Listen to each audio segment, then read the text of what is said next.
ಮಂಗಳೂರು ವಿಶ್ವವಿದ್ಯಾನಿಲಯ ತೃತೀಯ BA 5ನೇ ಸೆಮಿಸ್ಟರ್ನ ಭಾರತೀಯ ಸಮಾಜ ಕಲ್ಯಾಣ ಮತ್ತು ಅಭಿವೃದ್ಧಿ ಇದರ ಈ ಕಂಟೆಂಟ್ ಉಪನ್ಯಾಸ ಮಾಲಿಕೆಗೆ ನಾನು ಡಾಕ್ಟರ್ ಶ್ರೀಮಣಿ ಸಹಾಯಕ ಪ್ರಾಧ್ಯಾಪಕರು ವಿಜಯ ಕಾಲೇಜ್ ಮುಲ್ಕಿ ತಮ್ಮನ್ನು ಪ್ರೀತಿಪೂರ್ವಕವಾಗಿ ಸ್ವಾಗತಿಸುತ್ತೇನೆ. ಮುಂದುವರಿದ ಭಾಗವಾಗಿ session 56 measures and causes of modernisation, ಆಧುನಿಕತೆಯ ಆಧಾರಾಂಶಗಳು ಅಥವಾ ಆಧುನಿಕತೆಯ ಮಾನಕಗಳು. Objectives of the study: to find out the different indicators of modernization, to know the relative importance of different measures and causes. Learning outcome: to gain the knowledge of different measures of modernization, and students will be able to understand the major causes of modernization. Now we move on to the criteria or measures of modernization. Modernization refers to the process whereby the less developed countries adopt the characteristics of the more developed countries.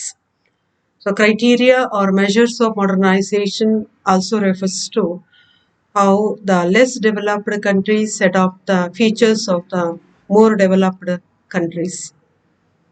In this regard, Rustow and Ward pointed out some important criteria or measures of modernization. They are industrialization of economy, adopting scientific technology in industry, in agriculture, dairy farming, etc. Due to the influence of modernization in economic field and also in the field of production, agriculture, dairy farming, industry, more scientific technology is used to increase the production. ಅರ್ಥವ್ಯವಸ್ಥೆಯ ಕೈಗಾರೀಕರಣ. ಹಳೆಯ ಹಿಂದಿನ ವ್ಯವಸ್ಥೆಗೆ ಬದಲಾಗಿ ಹೊಸ ವ್ಯವಸ್ಥೆ ಕೈಗಾರಿಕೆಯಲ್ಲಿ ವಸ್ತುಗಳನ್ನು ಉತ್ಪಾದಿಸುವಂತಹ ಒಂದು ಹೊಸ ತಂತ್ರಜ್ಞಾನದ ಬಳಕೆ. ಅದೇ ರೀತಿ ಕೃಷಿಯಲ್ಲಿ, ಹೈನುಗಾರಿಕೆಯಲ್ಲಿ, ಹೈನುಗಾರಿಕೆ ಉದ್ಯಮಗಳಲ್ಲಿಯೂ ಕೂಡ ಹೊಸ ತಂತ್ರಜ್ಞಾನಗಳ ಬಳಕೆಯಿಂದ ಹೆಚ್ಚು ಉತ್ಪಾದನೆಗಳನ್ನು ಮಾಡುವಂತಹದನ್ನು ನಾವು ಇಲ್ಲಿ ಕಾಣಬಹುದು. Secularisation of ideas, diffusion of secular rational norms in culture. People are following more and more secular ideas instead of following the traditional dogmas, traditional religious ideologies. People are more and more secular and rational in terms of their attitudes, ideas. ವೈಜ್ಞಾನಿಕ ವಿಚಾರಗಳ ಮತಾತೀಕರಣ, ಮತಾತೀತ ತಾರ್ಕಿಕ ವಿಚಾರಗಳ ಪ್ರಸಾರ. ಧರ್ಮ ಕೆಲವೊಂದು ಹಿಂದಿನ ಧಾರ್ಮಿಕ ಆಚರಣೆಗಳನ್ನು ಅಥವಾ ಮತಾಂಧತೆಯನ್ನು ಬಿಟ್ಟು ಜನರು ಮತಾತೀಕರಣ ಅಥವಾ ಮತಾತೀತ ತಾರ್ಕಿಕ ವಿಚಾರಗಳ ಪ್ರಸಾರಕ್ಕೆ ಜಾಸ್ತಿ ಒತ್ತನ್ನು ಕೊಡುವಂತಹದ್ದು. Increase in geographical and social mobility, that is occupational mobility. People are moving from rural areas to urban areas, are interested more in occupations or employment in industries, factories or other fields instead of following the traditional occupations. ವೃತ್ತಿ ಚಲನೆ, ಭೌಗೋಳಿಕ ಮತ್ತು ಸಾಮಾಜಿಕ ಚಲನೆಗಳಲ್ಲಿ ಹೆಚ್ಚಳ ಆಗ್ತಾ ಇರುವಂತಹದ್ದು ನಾವು ಆಧುನೀಕರಣದ ಪ್ರಭಾವದಿಂದ ಕಾಣ್ತಾ ಇದ್ದೇವೆ. ಇವತ್ತು ಹೆಚ್ಚು ಜನರು ಗ್ರಾಮೀಣ ಪ್ರದೇಶಗಳಿಂದ ಕೈಗಾರಿಕಾ ಪ್ರದೇಶಗಳಿಗೆ, ಒಂದು ಪ್ರದೇಶದಿಂದ ಒಂದು ಭೌಗೋಳಿಕ ಪ್ರದೇಶದಿಂದ ಇನ್ನೊಂದು ಭೌಗೋಳಿಕ ಪ್ರದೇಶಗಳಿಗೆ ಅಥವಾ ಬೇರೆ ಹೊರ ರಾಜ್ಯಗಳಿಗೆ, ಹೊರ ದೇಶಗಳಿಗೆ ಚಲನೆಯನ್ನು ನಾವು ಕಾಣ್ತೇವೆ. Spread of scientific and technical education. Due to the impact of modernization, we can notice the spread of scientific and technical education. Now, people are giving more importance to technical and scientific education than the religious learning. More and more people are uh, are influenced by this scientific education, and now not only the male members, even the female members are also getting the scientific and technical education. As a result, we can notice more number of doctors, engineers, scientists, etc. ವೈಜ್ಞಾನಿಕ ಹಾಗೂ ತಾಂತ್ರಿಕ ಶಿಕ್ಷಣದ ವ್ಯಾಪಕ ಪ್ರಸಾರ ಆಗುವಂಥದ್ದನ್ನು ನಾವು ಕಾಣ್ತೇವೆ. ಇವತ್ತು ಧಾರ್ಮಿಕ ಶಿಕ್ಷಣದ ಬದಲು ಹೆಚ್ಚು ಹೆಚ್ಚು ಜನರು ಯುವ ಜನಾಂಗ ತಾಂತ್ರಿಕ ಶಿಕ್ಷಣದ ಕಡೆಗೆ ಒಲವನ್ನು ತೋರಿಸುವುದನ್ನು ನಾವು ಕಾಣ್ತೇವೆ. ಇದರ ಜೊತೆಗೆ ಹೆಚ್ಚು ಹೆಚ್ಚು ಮಹಿಳೆಯರು ಕೂಡ ಉನ್ನತ ಶಿಕ್ಷಣ, ತಾಂತ್ರಿಕ ಶಿಕ್ಷಣವನ್ನು ಪಡೆಯುವಂಥದ್ದನ್ನು ನಾವು ಕಾಣ್ತೇವೆ. ಇವತ್ತು ಹೆಚ್ಚು ಮಹಿಳೆಯರು ಕೂಡ ಡಾಕ್ಟರ್ ಅಥವಾ ಇಂಜಿನಿಯರ್ ಅಥವಾ ವಿಜ್ಞಾನಿಗಳಾಗಿ ಮೂಡಿಬರುವುದನ್ನು ನಾವು ಕಾಣ್ತೇವೆ. Change from ascribed to achieved status.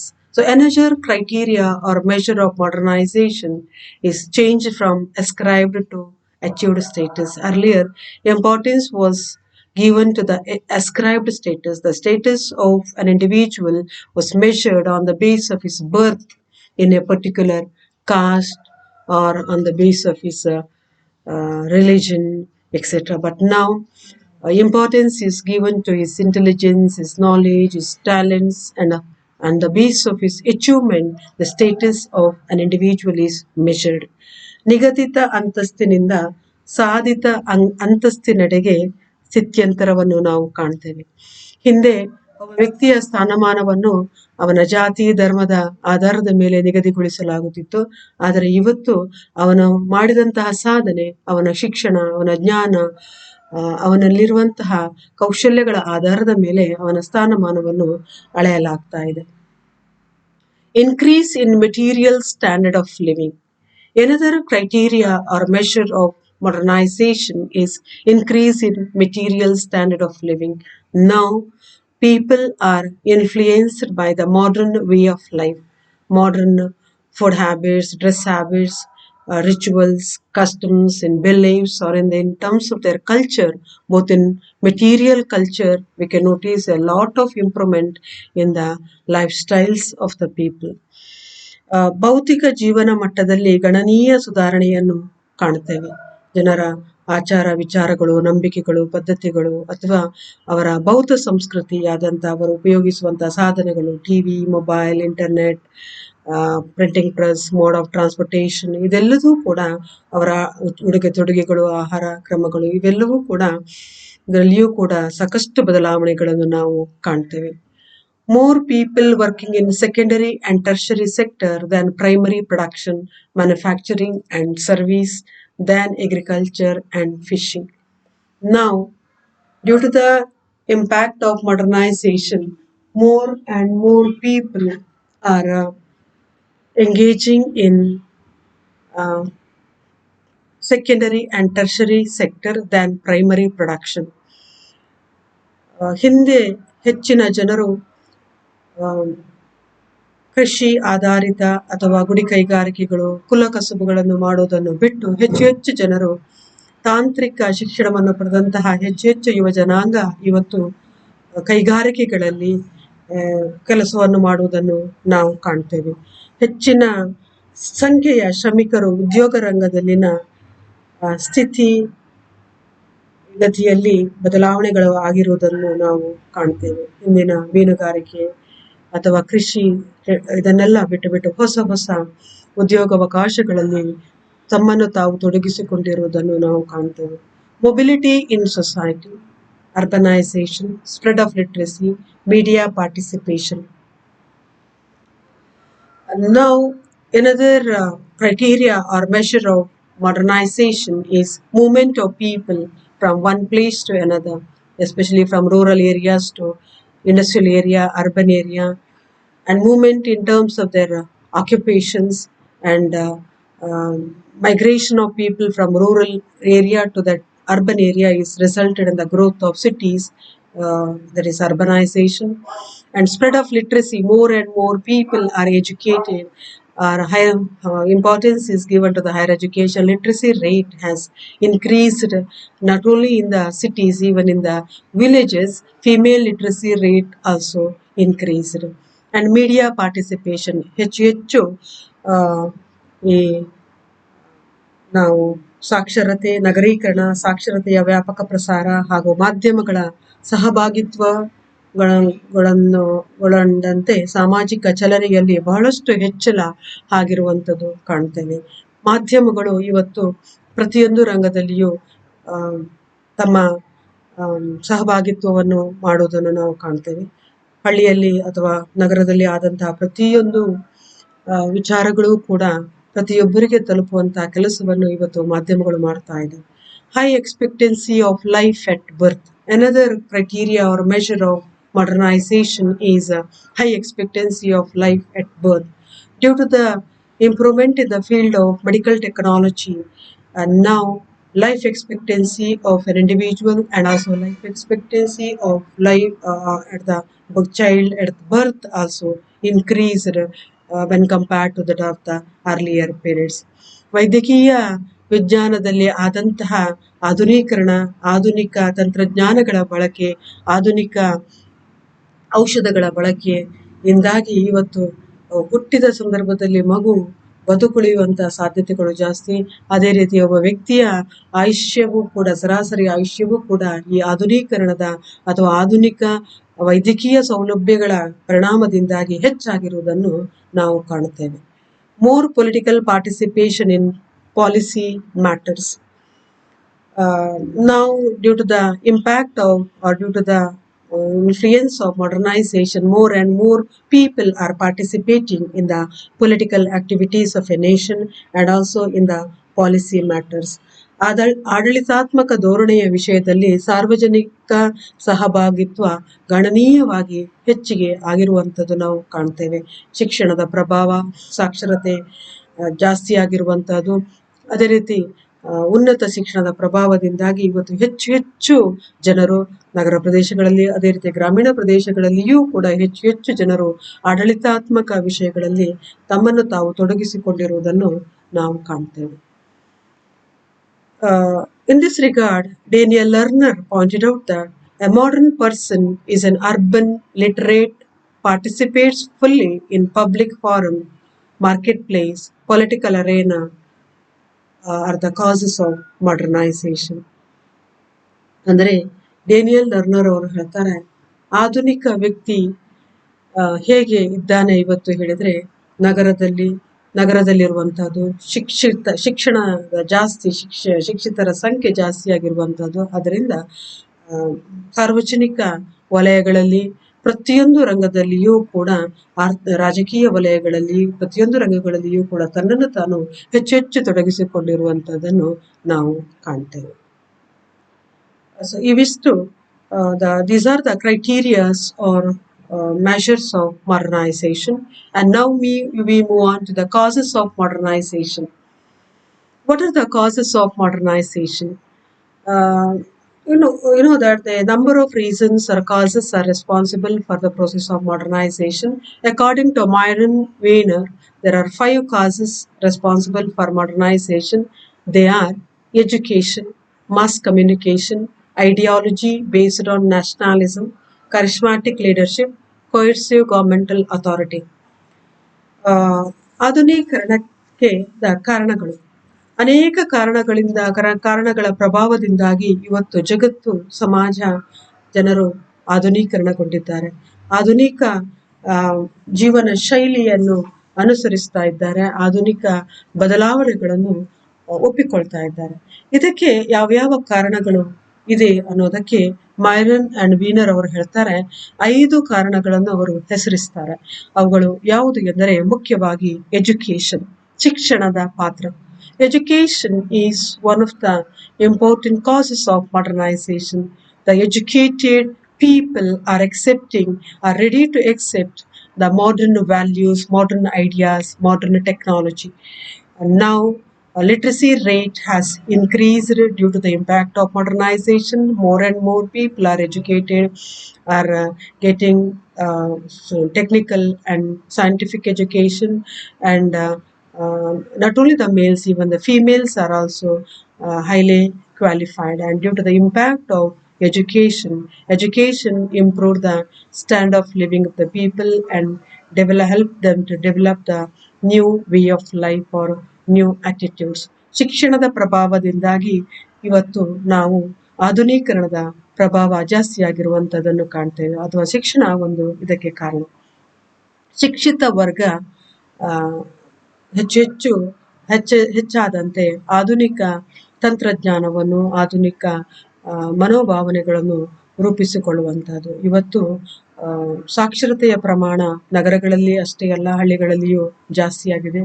ಹೆಚ್ಚು ಯುವ ಜನಾಂಗ, ಅದರಲ್ಲೂ ಮಹಿಳೆಯರು ಕೂಡ ಹೆಚ್ಚು ಶಿಕ್ಷಣವನ್ನು ಪಡೆದುಕೊಂಡಿರುವುದರಿಂದ ಹಿಂದಿನ ಟ್ರೆಡಿಷನಲ್ ಬಿಲೀಫ್ಸ್, ಹಿಂದಿನ ನಂಬಿಕೆಗಳನ್ನು, ಆಚರಣೆಗಳನ್ನು ಅಥವಾ ಸಂಪ್ರದಾಯಗಳನ್ನು ಅಥವಾ ಅನಿಷ್ಟ ಪದ್ಧತಿಗಳನ್ನು ಬಿಟ್ಟು ಹೆಚ್ಚು ಆಧುನೀಕರಣದ ಪ್ರಭಾವಕ್ಕೆ ಒಳಗಾಗಿದ್ದಾರೆ ಎಂದು ಹೇಳಬಹುದು.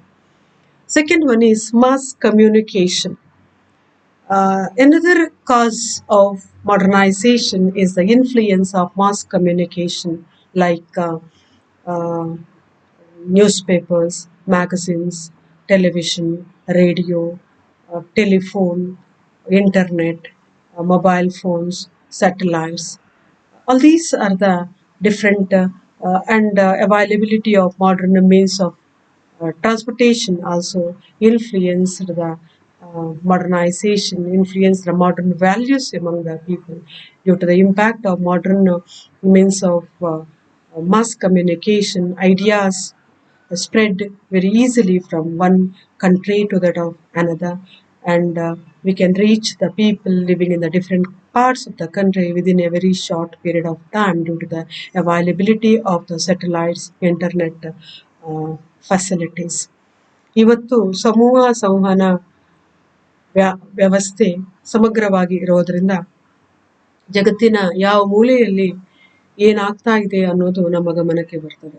ನಾವು ಕೂಡ ಜಗತ್ತಿನ ಮೂಲೆಯಲ್ಲಿರುವಂತಹ ವ್ಯಕ್ತಿಯೊಡನೆ ಸಂಪರ್ಕವನ್ನು ಸಾಧಿಸಲಿಕ್ಕೆ ಸಾಧ್ಯ ಆಗ್ತಾ ಇದೆ. ಜಗತ್ತಿನ ಯಾವ ಮೂಲೆಯಲ್ಲಿ ನಡೆಯುವಂತಹ ಕಾರ್ಯಕ್ರಮಗಳನ್ನು ನಾವು ಲೈವ್ ಆಗಿ ನೋಡಲಿಕ್ಕೆ ಇವತ್ತು ಸಾಧ್ಯ ಇದೆ. ಹಾಗಾಗಿ ನಾವು ಈ ಆಧುನೀಕರಣದ ಕಾರಣವಾಗಿ ಆಧುನೀಕರಣ ಹೆಚ್ಚು ಆಗಲಿಕ್ಕೆ ಈ ಸಂವಹನ ಸಾಧನಗಳು ಕೂಡ, ಅದು ಮೊಬೈಲ್ ಇರ್ಬೋದು, ಇಂಟರ್ನೆಟ್ ಇರ್ಬೋದು, ಸೆಟಲೈಟ್ಸ್ ಇರ್ಬೋದು, ಟೆಲಿಫೋನ್ ಇರ್ಬೋದು, ಟಿವಿ ಇರ್ಬೋದು, ದೃಶ್ಯ ಮಾಧ್ಯಮಗಳು ಇರ್ಬೋದು, ಇವೆಲ್ಲವೂ ಕೂಡ ಈ ಆಧುನಿಕ ಜೀವನ ಶೈಲಿ, ಆಧುನಿಕ ಮೌಲ್ಯಗಳನ್ನು ಪ್ರಸಾರ ಮಾಡುವಲ್ಲಿ ಪ್ರಮುಖವಾದಂತಹ ಪಾತ್ರವನ್ನು ವಹಿಸ್ತಾ ಇದೆ. ಇವತ್ತು ಜಗತ್ತಿನ ಯಾವ ಮೂಲೆಯಲ್ಲಿ ಏನಾಗ್ತಾ ಇದೆ ಅನ್ನೋದು ನಮ್ಮ ಮನೆಯಲ್ಲಿ ಕುಳಿತುಕೊಂಡು ನೋಡುವಂತಹ ವ್ಯವಸ್ಥೆ ನಮ್ಮಲ್ಲಿ ಇರೋದ್ರಿಂದ ನಾವು ಹೆಚ್ಚು ಆಧುನೀಕರಣದ ಪ್ರಭಾವಕ್ಕೆ ಒಳಗಾಗಿದ್ದೇವೆ. Ideology based on nationalism. Another cause of modernization is the ideology based on nationalism. Modernization has developed the spirit of nationalism among the people. Now people are more and more conscious of their nation, and nationality or national consciousness is developed among the people, and it's also one of the reasons for modernization. ರಾಷ್ಟ್ರವಾದವನ್ನು ಆಧರಿಸಿದ ತತ್ವಾದರ್ಶ. ಹೆಚ್ಚು ಶಿಕ್ಷಣವನ್ನು ಪಡೆದಂತಹ ಜನರು ತಮ್ಮ ರಾಷ್ಟ್ರ ಪ್ರೇಮವನ್ನು ಬೆಳೆಸಿಕೊಳ್ಳುವಲ್ಲಿ ಸಫಲರಾಗಿದ್ದಾರೆ. ಹಾಗಾಗಿ ಈ ರಾಷ್ಟ್ರವಾದವನ್ನು ಆಧರಿಸಿದ ತತ್ವಾದರ್ಶವೂ ಕೂಡ ಆಧುನೀಕರಣಕ್ಕೆ ಒಂದು ಮುಖ್ಯವಾದ ಕಾರಣ ಆಗಿದೆ. ಕರಿಸ್ಮ್ಯಾಟಿಕ್ leadership.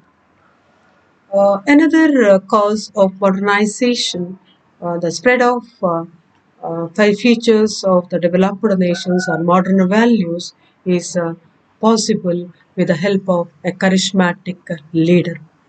A charismatic leader is one who can easily influence another person or another nation. His ideas influence another nation. ಜನಾಕರ್ಷಕ ನೇತೃತ್ವದ ಪಾತ್ರ. ಆಧುನಿಕ ಮೌಲ್ಯಗಳ, ಆಧುನಿಕ ತಂತ್ರಜ್ಞಾನದ ಪ್ರಸರಣದಲ್ಲಿ ಜನಾಕರ್ಷಕ ನೇತೃತ್ವದ ಪಾತ್ರವೂ ಕೂಡ ಬಹಳ ಮುಖ್ಯ. ಹಿಂದಿನಿಂದಲೂ ಕೂಡ ಅಂತಹ ಒಂದು ಕರಿಷ್ಮ್ಯಾಟಿಕ್ ಲೀಡರ್, ಜನಾಕರ್ಷಕ ನೇತೃತ್ವದ ಪಾತ್ರವನ್ನು ವಹಿಸಿರುವಂತಹ, ಫಾರ್ ಎಕ್ಸಾಂಪಲ್ ಮಹಾತ್ಮ ಗಾಂಧಿಯವರಿರ್ಬೋದು, ಜವಾಹರ್ಲಾಲ್ ನೆಹರು ಇರ್ಬೋದು, ಅಥವಾ ಸ್ವಾಮಿ ವಿವೇಕಾನಂದರು ಇರ್ಬೋದು. ಇವರೆಲ್ಲರೂ ಕೂಡ ಇವತ್ತು ಕೂಡ ಅಂತಹ ವ್ಯಕ್ತಿತ್ವವನ್ನು ಉಳ್ಳಂತಹ ನಮ್ಮ ನೇತಾರರು ಜನರನ್ನು ಆಕರ್ಷಿಸುವಲ್ಲಿ ಅಥವಾ ಆಧುನಿಕ ತಂತ್ರಜ್ಞಾನ, ಆಧುನಿಕ ಜ್ಞಾನ ಅಥವಾ ಮಾಹಿತಿಯನ್ನು ಪ್ರಸರಣ ಮಾಡುವಲ್ಲಿ ಬಹಳ ಪ್ರಮುಖವಾದಂತಹ ಪಾತ್ರವನ್ನು ವಹಿಸ್ತಾರೆ. ಇಂತಹ ಜನಾಕರ್ಷಕ ನೇತೃತ್ವದ ಪಾತ್ರದಿಂದಾಗಿಯೂ ಕೂಡ ಈ ಆಧುನಿಕ ಜೀವನ ಶೈಲಿ ಅಥವಾ ಆಧುನಿಕ ತಂತ್ರಜ್ಞಾನ ಜನರಲ್ಲಿ ಹೆಚ್ಚು ಹೆಚ್ಚು ಪ್ರಸಾರ ಆಗ್ತಾ ಇದೆ. Coercive governmental authority. Another cause or the reason for the spread of modern values or modern technology is the coercive governmental authority. It can play a very important role in imposing the modern values or ideology or technology on the people. ಬಲಾತ್ಕಾರದ ಸರ್ಕಾರಿ ಅಧಿಕಾರವು ಕೂಡ ಆಧುನಿಕ ತಂತ್ರಜ್ಞಾನವನ್ನು, ಆಧುನಿಕ ಜ್ಞಾನವನ್ನು ಪ್ರಸಾರ ಮಾಡುವಲ್ಲಿ ಪ್ರಮುಖವಾದಂತಹ ಪಾತ್ರವನ್ನು ವಹಿಸ್ತಾ ಇದೆ. Apart from these, the other causes responsible for the modernization are urbanization, industrialization, universal legal system, cultural aspects, that is the rational attitude, diffusion of scientific knowledge, technological skills. Urbanization. Now people are more and more moving towards the urban areas, and especially urban population is increasing in recent years. ನಗರೀಕರಣವು ಕೂಡ ಆಧುನಿಕತೆಯನ್ನು ಪ್ರಸಾರ ಮಾಡುವಲ್ಲಿ ಅಥವಾ ಆಧುನಿಕ ಜೀವನ ಶೈಲಿಯನ್ನು ಜನರು ಅಳವಡಿಸಿಕೊಳ್ಳುವಲ್ಲಿ ಪ್ರಮುಖ ಪಾತ್ರವನ್ನು ವಹಿಸ್ತಾ ಇದೆ. ಇವತ್ತು ಹೆಚ್ಚು ಹೆಚ್ಚು ಗ್ರಾಮೀಣ ಪ್ರದೇಶದ ಜನರು ನಗರದತ್ತ ಚಲಿಸ್ತಾ ಇದ್ದಾರೆ. ಈ ನಗರದ ಜೀವನ ಶೈಲಿ ಹೇಗಿದೆ ಹೇಳಿದ್ರೆ, ಜನರು ಹೆಚ್ಚು ಹೆಚ್ಚು ಶಿಕ್ಷಿತರಾಗಿದ್ದಾರೆ ಮತ್ತು ಆಧುನಿಕ ಜೀವನ ಶೈಲಿಯನ್ನು ಅಳವಡಿಸಿಕೊಳ್ಳುವಲ್ಲಿ ಪ್ರಮುಖ ಪಾತ್ರವನ್ನು ವಹಿಸ್ತಾ ಇದ್ದಾರೆ. Industrialization is another cause for the modernization. In urban industrialized areas, people are ready to accept the modern values and modern technology. ಕೈಗಾರೀಕರಣವು ಕೂಡ ಆಧುನೀಕರಣಕ್ಕೆ ಪ್ರಸಾರಕ್ಕೆ ಕಾರಣ ಆಗಿದೆ. ಕೈಗಾರಿಕಾ ಪ್ರದೇಶದಲ್ಲಿರುವಂತಹ ಅಥವಾ ಕೈಗಾರಿಕೆಯಲ್ಲಿ ತಮ್ಮನ್ನು ತಾವು ತೊಡಗಿಸಿಕೊಂಡಿರುವಂತಹ ಅಲ್ಲಿ ಕೆಲಸ ಮಾಡುವಂತಹ ಜನರು ಆಧುನಿಕ ತಂತ್ರಜ್ಞಾನವನ್ನು ಬಳಸಿಕೊಂಡೇ ಕೆಲಸ ಮಾಡೋದ್ರಿಂದ ಆಧುನಿಕ ಮೌಲ್ಯಗಳನ್ನು ಅಳವಡಿಸಿಕೊಳ್ಳುವಲ್ಲಿ ಬಹಳ ಪ್ರಮುಖವಾದಂತಹ ಪಾತ್ರವನ್ನು ವಹಿಸಿದ್ದಾರೆ. Universal legal system. Now we have a universal legal system where all the people are considered, all the citizens are equal before the law, irrespective of their caste, creed, sex, etc. ಸಮಾನವಾದಂತಹ ಕಾನೂನು ಅಥವಾ ಸಾರ್ವತ್ರಿಕ ಕಾನೂನು ವ್ಯವಸ್ಥೆ. ಇವತ್ತಿನ ಕಾನೂನು ವ್ಯವಸ್ಥೆ ಹೇಗಿದೆ ಹೇಳಿದರೆ, ಕಾನೂನಿನ ಎದುರು ಎಲ್ಲರೂ ಸಮಾನರು. ಜಾತಿ ಧರ್ಮ ಭೇದ ಇಲ್ಲದೆ ಎಲ್ಲರನ್ನೂ ಕಾನೂನಿನ ಪ್ರಕಾರ ಸಮಾನವಾಗಿ ನೋಡಿಕೊಳ್ಳಲಾಗುವುದು. ಹಾಗೆ ಸಾರ್ವತ್ರಿಕ ಕಾನೂನು ವ್ಯವಸ್ಥೆಯೂ ಕೂಡ ಈ ಆಧುನಿಕ ಮೌಲ್ಯಗಳನ್ನು ಅಥವಾ ಆಧುನಿಕ ತಂತ್ರಜ್ಞಾನವನ್ನು ಪ್ರಮುಖವಾದಂತಹ ಪಾತ್ರವನ್ನು ವಹಿಸ್ತಾ ಇದೆ. ಇನ್ನು cultural aspects, that is the rational attitude. Cultural aspects ಅಥವಾ ಆರ್ ರ್ಯಾಷನಲ್ ಆಟಿಟ್ಯೂಡ್ ಆಧುನೀಕರಣದ ಸಾಂಸ್ಕೃತಿಕ ಅಂಶ ಅಥವಾ ವೈಜ್ಞಾನಿಕ ದೃಷ್ಟಿಕೋನ ಅಂತ ಹೇಳ್ತೇವೆ.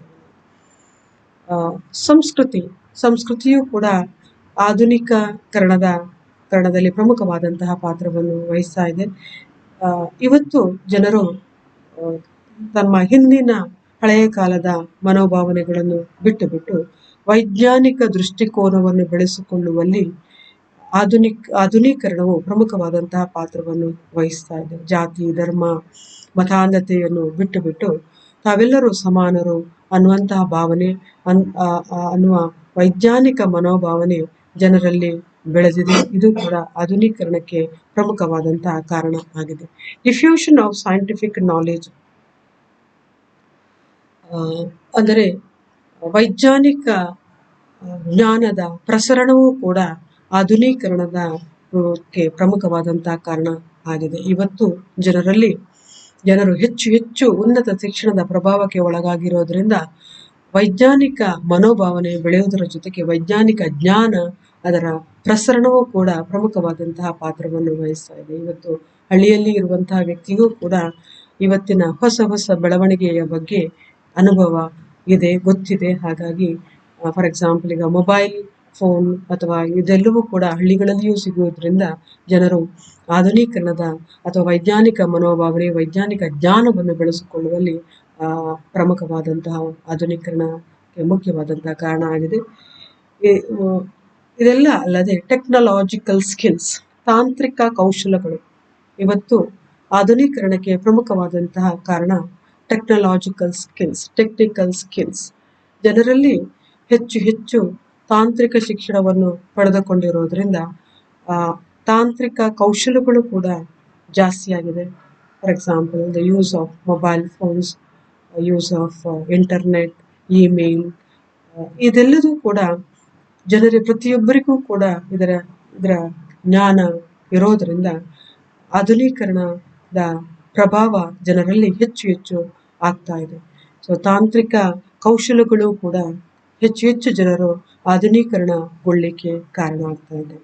ಹೀಗೆ ಆಧುನೀಕರಣಕ್ಕ ಮಾನಕಗಳು ಅಥವಾ ಕಾರಣಗಳು, ಆಧುನೀಕರಣ ಆಗಲಿಕ್ಕೆ ಅಥವಾ ಸಮಾಜದಲ್ಲಿರುವಂಥ ಜನರು ಆಧುನಿಕ ಗುಣಲಕ್ಷಣಗಳನ್ನು, ಮೌಲ್ಯಗಳನ್ನು, ತಂತ್ರಜ್ಞಾನಗಳನ್ನು ಅಳವಡಿಸಿಕೊಳ್ಳಲಿಕ್ಕೆ ಈ ಎಲ್ಲ ಕಾರಣಗಳು ಕೂಡ ಪೂರಕವಾಗಿದೆ ಮತ್ತು ಇಂತಹ ಬದಲಾವಣೆ ಸಮಾಜದಲ್ಲಿ ಆಗಲಿಕ್ಕೆ ಕಾರಣ ಆಗಿದೆ.